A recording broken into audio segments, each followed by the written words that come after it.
It's feeling like the beginning of a new age. Hey, what's going on, guys? It's Kevin Zwicker from Fast Count coming at you. Before I get into this video, please remember to hit that like button and subscribe.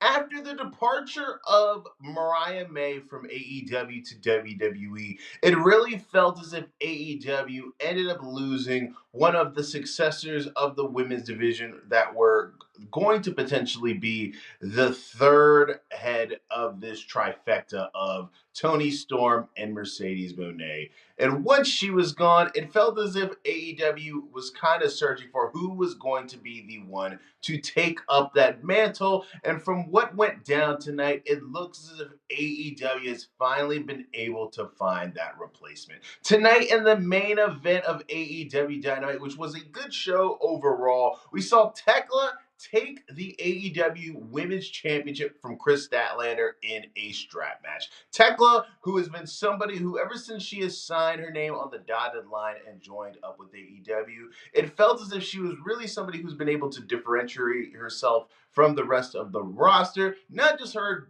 being able to do that spider lady thing with her body, but just the presentation, the look, everything that she's been able to bring to the table since coming over, I think has been a pretty big success and a pretty big move for the women's division as a whole. I think that I am not just only speaking for myself, but I'm speaking for a lot of people when they say that the women's division is probably outside of the ability to not fully put the big man in a prominent position to succeed. I think that one of the Achilles heels for Tony Khan's booking style has been the women's division for a while.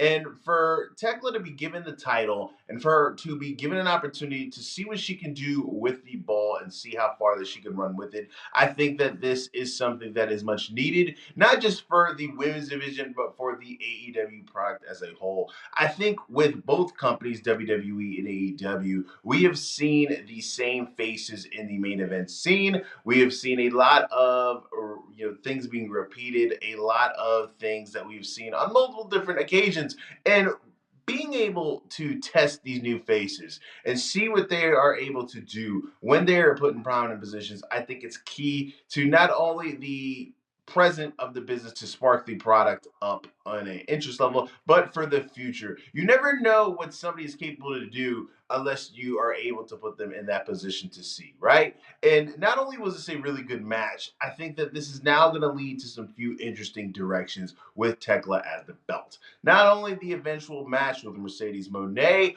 I think that a match with Marina Shafir is on the horizon sooner rather than later. And with these two styles that these two women have, this hard hitting, this no nonsense style, I think that that's really going to be able to do something that is going to rejuvenate the women's division and spark some interest that isn't there that that is kind of missing right now with AEW missing Mercedes Moné right now, and with Toni Storm being involved in the mixed tag team storyline with Orange Cassidy. I think that this is the moment that the women's division has been waiting for. And for it to take place in the main event not only solidifies that this has been something that they have been cooking up for a while, it signals to me that this is something that is on the high priority list for Tony Khan at AEW, and that is to make Thekla a star, and that is to re-emphasize the women's division and put it in a position where they are able to show that not only are we the best, we're the best wrestle when it comes to the men, we are also we're the best wrestle when it comes to the women. Let me know what you guys think in the comment section. Are you a fan of the move of having Thekla win the AEW Women's Championship? Are you happy? How do you think that her transition over to AEW has been so far? Do you think that this is the person who is going to take up the mantle from Mariah May and be able to solidify herself in that top three discussion with Toni Storm and Mercedes Moné? Sound off in the comment section. Guys, I am Kevin Zwicker. I'm out.